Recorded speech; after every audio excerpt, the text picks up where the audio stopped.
Descent of Dragons custom cards like this one featuring yours truly.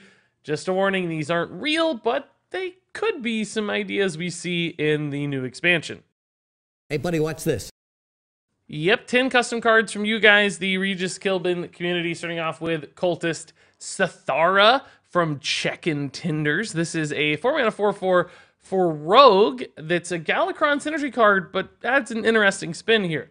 Battlecry reads, if you've invoked 4 times, add a random Galakron to your hand. Now, of course, Rogue has their own Galakron, and you'd probably run it in any deck running Cultist Satara, because you're not going to want to waste all those invoke actions along the way. You'll want to add lackeys to your hand. But the thing about the Rogue Galakron in particular is I don't think it's a particularly awesome late game Galakron. It can generate you some fairly inefficient resources with lackeys, but it's not going to like do anything crazy, overwhelmingly high value. But if you run Cultist Satara, you can essentially shift your Galakron into a different Galakron. You can take a Galakron that might have a much higher oomph per button or hero power press, and that just gives you options. So this is kind of like taking a Thief style card and applying it to this Galakron world and just giving you flexibility. Maybe your Galakron was enough to win the game, maybe you're happy with that, but if not, Cultist Satara can fuse those two things together, make you part Thief, part Galakron deck, and then just go from there. Maybe you get the Priest Galakron, and you're thrilled because you think Priest minions are going to go a lot farther on average than lackeys. You're going to occasionally hit some big heavy-hitting dragons or something, and that's really, really cool, and that's what you wanted. And that's the option that Satara would open up. So giving you that shift, letting Rogue do things that other classes can't do because of their thievery, I think is a really cool fit. And this just looks like a freaking Hearthstone card across the board. Perfect art, great name, very cool connected effect. This one hits on all the right marks. Let's take a look at the Eternal Grind from Polska Panda. This is a side quest, but it's a neutral side quest. And I still love the idea of somehow eventually getting a neutral quest or spell even or weapon into the collectible card pool, something we haven't seen yet. Weapons and spells are always class cards, but this seems like it would be a really cool way to do that in a neutral, fair way. This side quest, the requirement is just to finish a quest. So we have a handful of different quests currently in Hearthstone, right? We have quests, of course, from Saviors of Uldum, but we also have old quests as well from Journey to Unguro. And the reward is add another one to your hand, and another one allows you to discover a quest. And in fact, the quest can be one of the old Unguro quests in this case. So essentially, this is just the grind that's ever present in a game like World of Warcraft, any RPG where you're just constantly doing quests, moving from one to the next to gain experience. And I love that idea boiled down into a card here. Now, of course, from a feasibility standpoint, right, creating a chain of quests and finishing them all can be pretty tough. Think about like the old Hunter quests, you know, a lot of decks aren't going to have enough 1-mana cards where in the mid-game they're finishing a second quest, but that's why Discover is important. You can discover one that maybe you can fit. Like, maybe I actually do have enough taunt minions to complete the warrior quest from Unguro, and therefore I can get that Ragnaros hero power. Which is just a neat little fun extra, you know, oomph in the mid game or late game. It just gives you options. Now, I don't think this would be a particularly competitively viable card. It'd be super slow. It'd be awkward. It'd be inconsistent. But by God, does it sound like a fun one? And it's a great story, a great way to capture the essence of that RPG life. So there are so many absolutely wonderful things about this design. Who cares if it's any good? Moving on here to Anachronos from Brodio. This is an 8-mana, 6/8 dragon for Paladin. And the battlecry reads, transform your Silverhand recruits into random dragons. So we've got some Silverhand recruit leverage again. Now, I do think this card could be powerful, of course. If you have 6 Silverhand recruits on board, you attack with them and you turn them into a bunch of 8/8s and 12/12s. That sounds pretty insane. But keep in mind, it's really tough to get in a situation where you have just 6 Silverhand recruits laying around on the board, unless maybe you're like in wild format with Odd Paladin or something. And of course, when you play Anachronos, those dragons that you're summoning don't get to attack immediately, so still very susceptible to those brawls and twisting nethers of the world. But theoretically, if a deck doesn't have an answer, this could be a great follow-up where you're generating all kinds of just big bomb threats on board. Also, there is some potential value pass back. If you get a couple of Yaceras, for instance, you can get some of that value back via cards added to your hand. And I'm sure there will be other dragon effects, death rattles, those sorts of things that would make this play very rewarding, both on board, but also from a value standpoint in a longer term basis. So big payoff, just very difficult to achieve, which is the right kind of follow-up card in Hearthstone. You know, something like Level Up in the past was way too strong at leveraging Silverhand recruits because they could do that damage immediately. It was cheaper. This one's a little bit slower. It's harder to turn that into immediate pressure. So it's the right kind of way to make Silverhand recruits really interesting, I think. Perhaps weaker, certainly less competitive, but far more fun, far more fitting.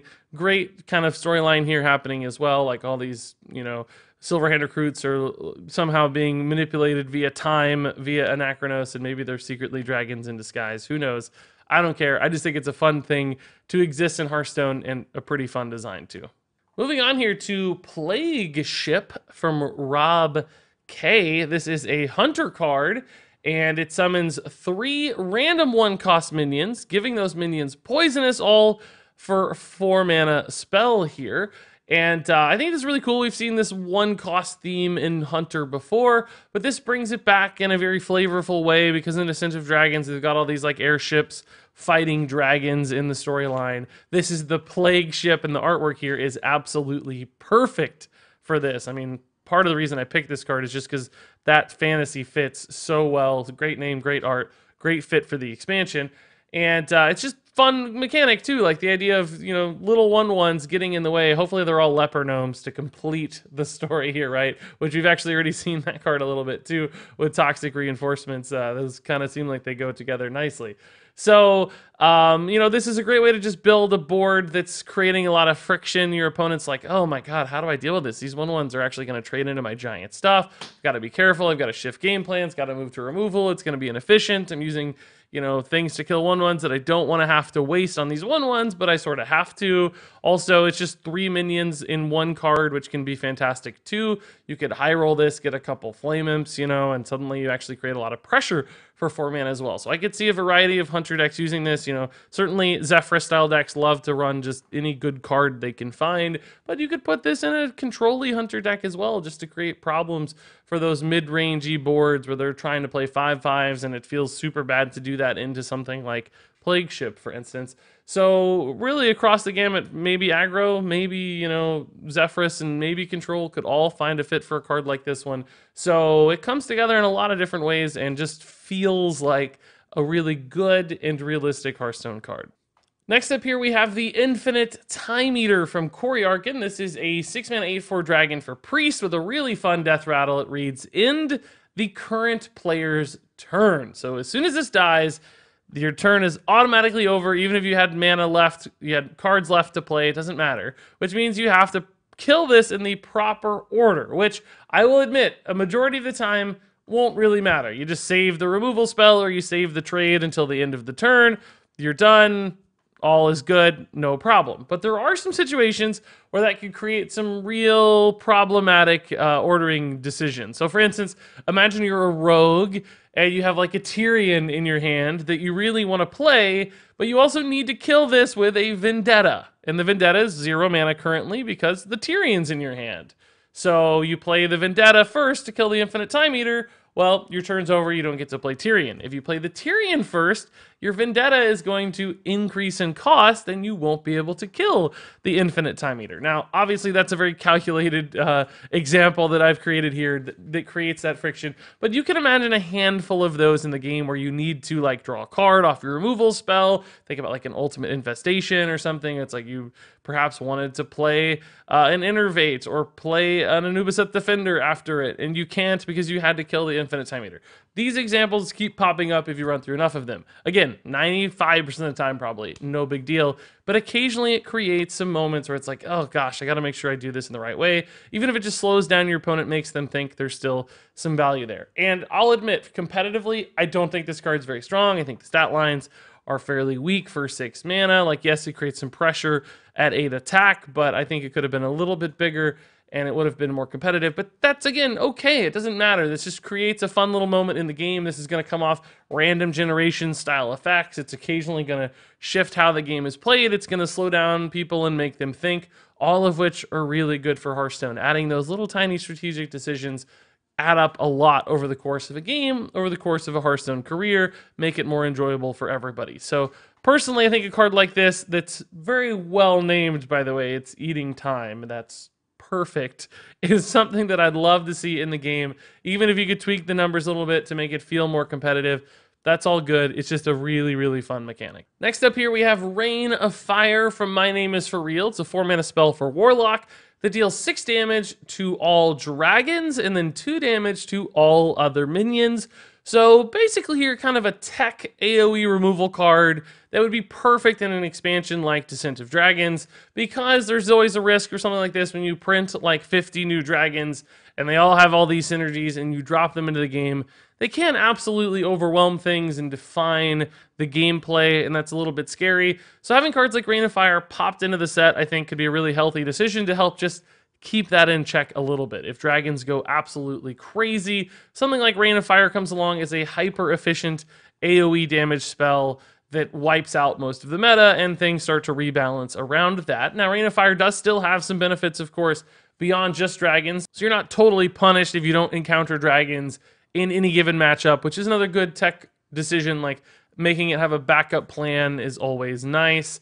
So it still deals 2 damage to everything else, which is a decent remove, a little worse than certainly Hellfire or those sorts of things, but still enough to make it a playable card in those decks. So a great way to just wipe out boards for Warlock, which Warlock is famous for, represented very well here in both name and in artwork.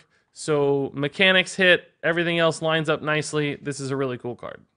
Moving on here, we have Storm Drake from Great Gaming, a new Shaman Dragon. 4-mana, 3/5. The battle cry reads, if you've invoked twice, deal 2 damage to all enemy minions. And we've seen a handful of these invoked twice 4-mana cards with a really nice reward. And I think Great Gaming here very simply captured the perfect way to do that for Shaman. I wouldn't be surprised at all if this is like the actual card that gets revealed for Shaman that has this invoked twice sort of mechanic, because it's just a really powerful onboard swing for the mid game. It's a little bit like Duskbreaker of old, not quite as much damage, certainly, but also it doesn't damage your own minions like Duskbreaker did, so can help you swing pretty hard, kill off a couple early game things, develop a 3/5 body, which of course is very reasonable for 4 mana as well, and it's, you know, got that lightning electricity theme of Shaman captured quite nicely here in both the artwork and in the name. So all in all, this just feels perfect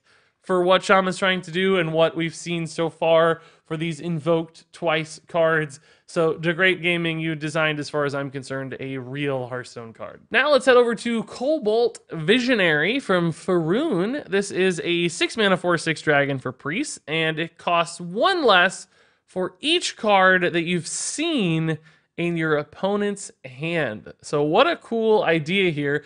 Taking some of these, like, look at your opponent's hand cards. So for instance, we have Madame Lazul herself, the Envoy of Lazul that was very recently revealed. There's other things like Mind Vision, for instance, where you see the card in their hand. If you run enough of those and you do this kind of like Vision or Thief style priest deck, you can get yourself a very cheap 4/6 dragon on board. So kind of that thing from below, you know, making this 6-mana card much cheaper and just dumping a lot of stats on board. And it's one of those things you're kind of happy to have in your hand for a little while too, activating dragon synergies and such. So a couple of different ways this lines up rather nicely for the priest designs we're seeing in this set, which are dragon and vision themed. So for instance, Madame Lazul immediately makes this thing 3 mana cheaper, and suddenly it's a pretty good play. Any other additional pieces you add to your hand, there are a handful of different ones, right? Cobalt Visionary probably gets down to 0 mana at some point. You're happy to play it, just dump some stats on board. We might see this in like a more mid-rangey priest deck that really values some 4/6 bodies. So I think this is a great way to fuse those two worlds together, and Faroon nailed it here with this one from a name, art, and feel standpoint too.